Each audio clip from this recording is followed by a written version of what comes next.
Can I get a blue light? Blue light. Blue light. Welcome to another epic night of Blue Light Specials, and we're gonna say this is the grown up segment. I gotta give that, when I'm sitting here with the talented Lady B, you know what I'm saying?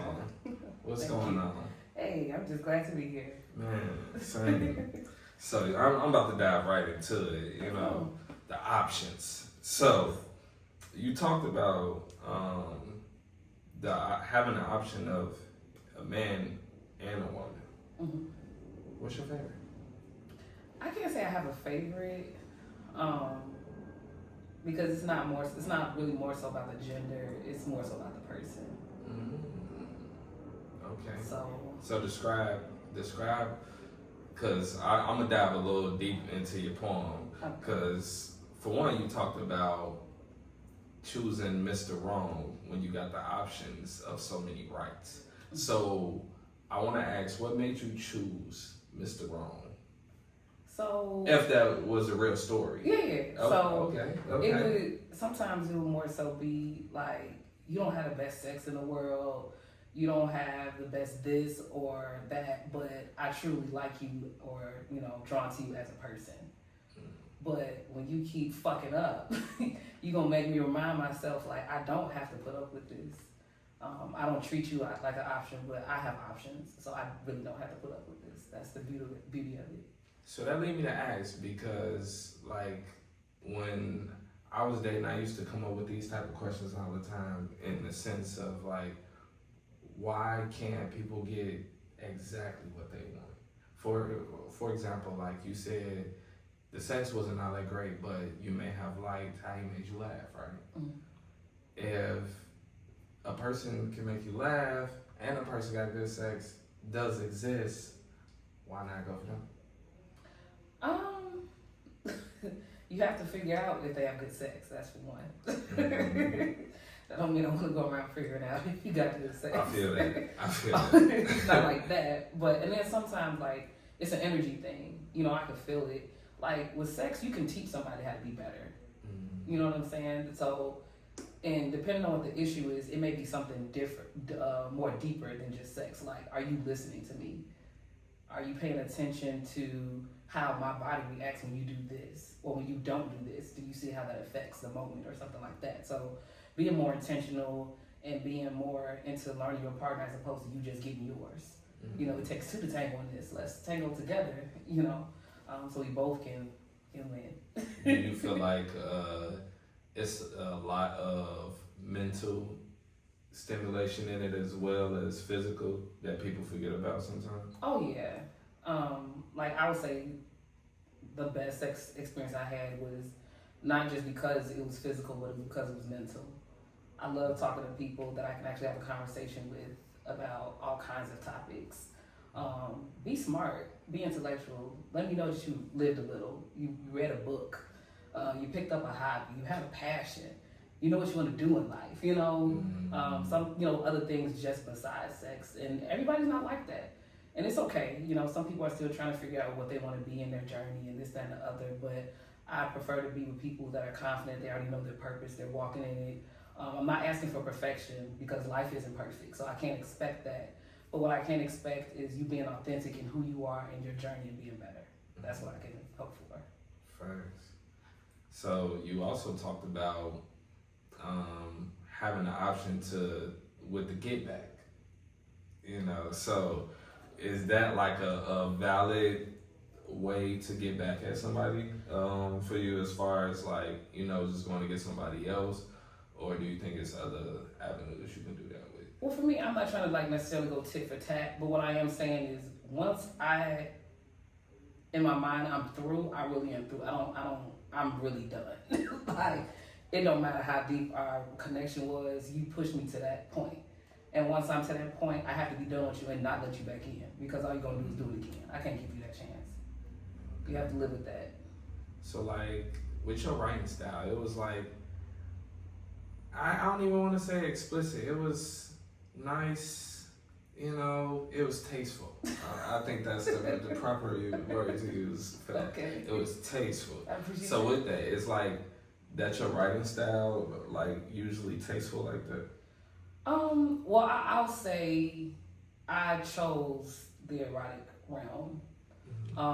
After I came back from school, I was in school in DC, and I came back. There was just certain things I wanted to partake in as an adult in Chicago, as opposed to just being raised in Chicago. So one, I want to be a tattoo artist. Okay. Two, I want to make sure I'm getting into the reggae scene because I love reggae dance hall. And then three, I want to get into the arts in terms of poetry. So like a million years ago, there was this thing called the Spoken Word Lounge, and they had an erotic event. So I just went out of curiosity. I was like, oh, love it. Let me see what this is about. And so for me, I just love how the poetry just captures you. Like, it really captures your imagination. And I love spoken word. I love when people talk about their trauma and their truth and things like that. But it's a different type of capture when it comes to erotic poetry. That's different from other type of poetry that I appreciate. I really can literally suck you into my world for a good 5 minutes. And it's going to leave an impression on you. You know, regardless of what you're going through in life, I got you for a moment of pleasure. That you're in my world, and then I release you when I'm done. Man. So like when you spoke on the spoken word lounge, was that like when you kind of start to write, or were you already writing before that? I wouldn't even really consider myself a writer. I would say more so my writing consistently came from PenFlow. It was just something that I enjoyed, and the first time I did any writing at Spoken Word Lounge, I went there one time, enjoyed it. The second time I came back, I was like, I want to do something, and I literally wrote a piece in my car. And that was the first time I wrote anything in my adult life. And so I spit, and it was like, I told them, look, now, I haven't done this in a million years, be a little, little patient with me here, having some grace. And when I was done, it was like, you serious? Are you sure that was the first time you wrote? I'm like, I'm so serious, I just wrote in my car. Like, I'm not lying. But that's sometimes with gifts, things are natural for you. For sure. So with writing, for me, I'm still navigating it because it wasn't something that I chose. Like the first time I wrote something, it was a classroom assignment. I was just doing what the teacher asked me to do. I wrote a poem about something like black child, hate black child, or something like that. And she said, this should be published in this anthology. So that's how that got published.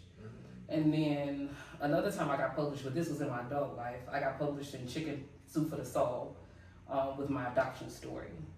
So, and that was on a whim as well because I randomly saw that on Facebook and the deadline was approaching and I was just procrastinating because I'm like, I know they get a million stories. This book is published all over the world. I grew up reading this series. So I'm like, I don't know if my story is going to resonate. And I slipped it in at the last minute, and like the next day, it was like, you move to the next round. I said, oh. And then they gave me another email, you move to the next round. I said, oh, okay, let me spend time. Right through it. Yeah, so, but I think one of the things that's good in terms of writing is if you're being authentic, somebody's gonna resonate with whatever it is.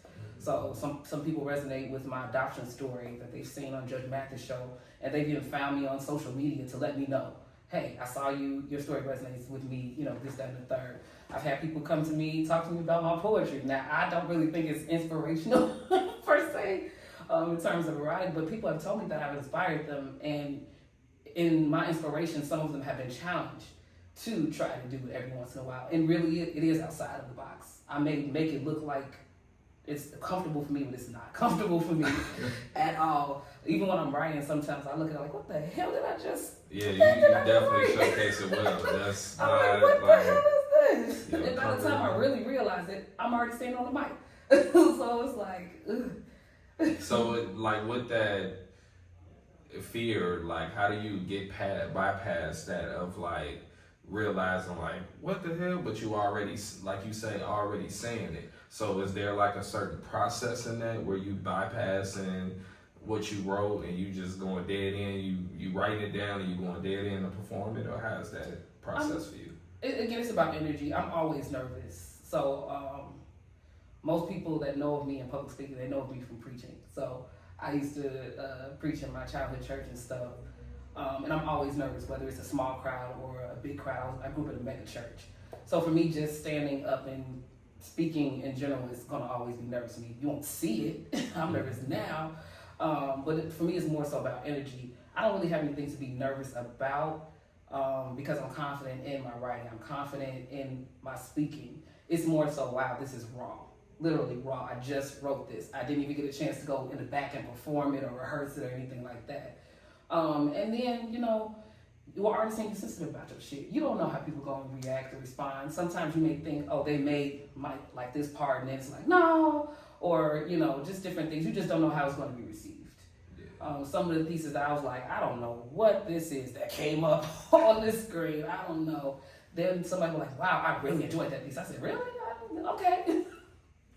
Okay, I'll take it. It'd be like that, especially like you say, when you got it, you got it. Yeah. So I do want to circle back around to your childhood, because you did speak on, or you referenced writing as an adult when you spoke about writing. But I want to know, like, your first experiences of writing in general. So is that during your child era, you know what I'm saying, growing up, or like how early was that?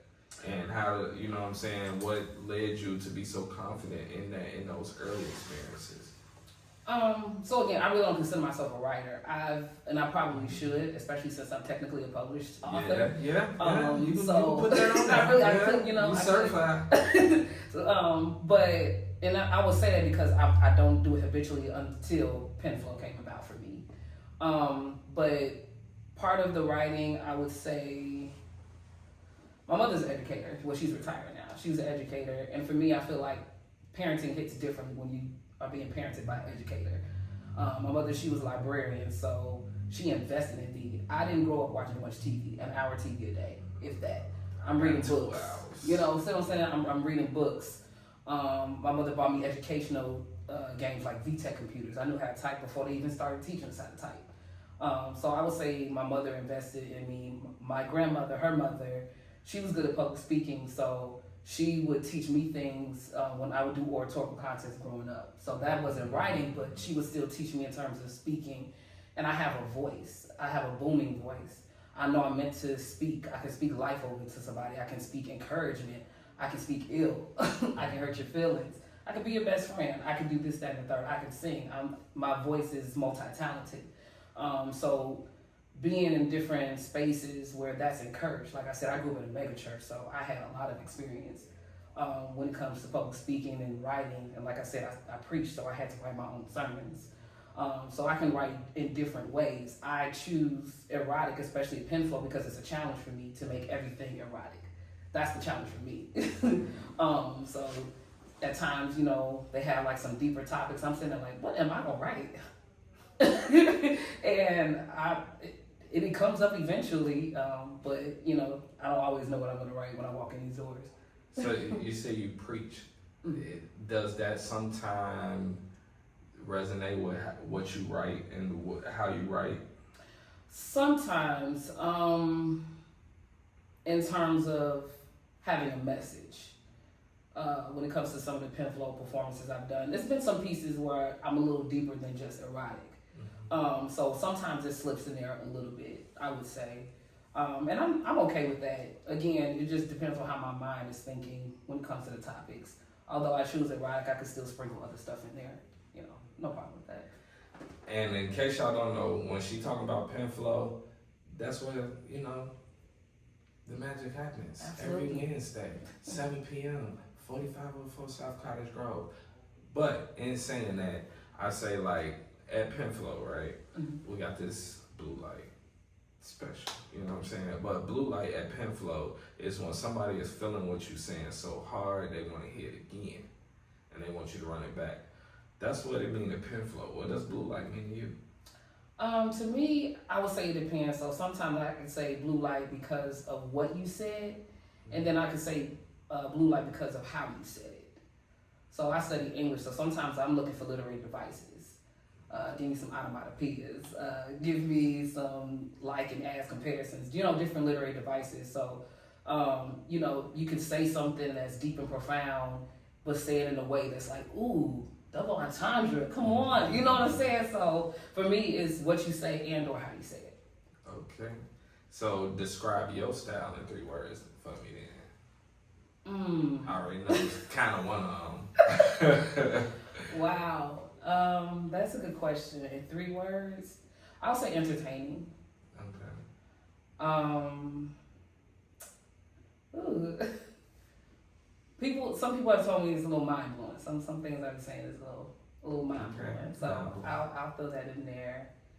And the last one, just having fun. Okay. Why do you say fun? It ain't always serious. Like I say, I enjoy spoken word. Some people take the more serious lane, which is absolutely fine. I respect it. But with my poetry, my style is to express duality. So I talk about erotic and deep stuff. I'll talk about man and woman. Life ain't always serious. Have some fun, you know. So I would say my poetry is fun too. Okay, thanks. It is. It's definitely a good time.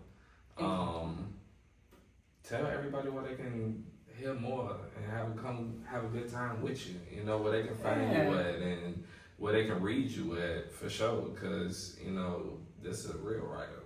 You know, she's certified, so y'all need to go read what she write. I appreciate that. You can find me on Instagram, Anolah, ANOLAH, Black Fox, BLACKFOX, all one word. I'm here regularly on Wednesdays, so come on by 4504 South Cottage. Come write with us, come spit, come talk, come chill, smoke, drink, you know, whatever. Church. Yeah, church. You get some encouragement. You never know. You might be sitting next to somebody who has some encouraging words to pull you through a season that you're in and they already came out of. So just come. You never know who you'll meet. You never know what you'll experience. It's a good time every time. Man, I definitely thank you for coming through and gracing us with your presence. Thank you for and letting us dive into your life and your writing and, you know, just being here with us. Appreciate it. And I want to thank y'all for another night of Blue Light Specials tuning in with us. I hope you learned something. I hope you a different person than you was 10 minutes ago because we all about the better. Yes. And, you know, I'm about to go listen to one of Lady B poems, pour up some wine, light a blunt, and, you know, entertain myself with some of that stuff she was talking about. You know? I'm going to catch y'all later.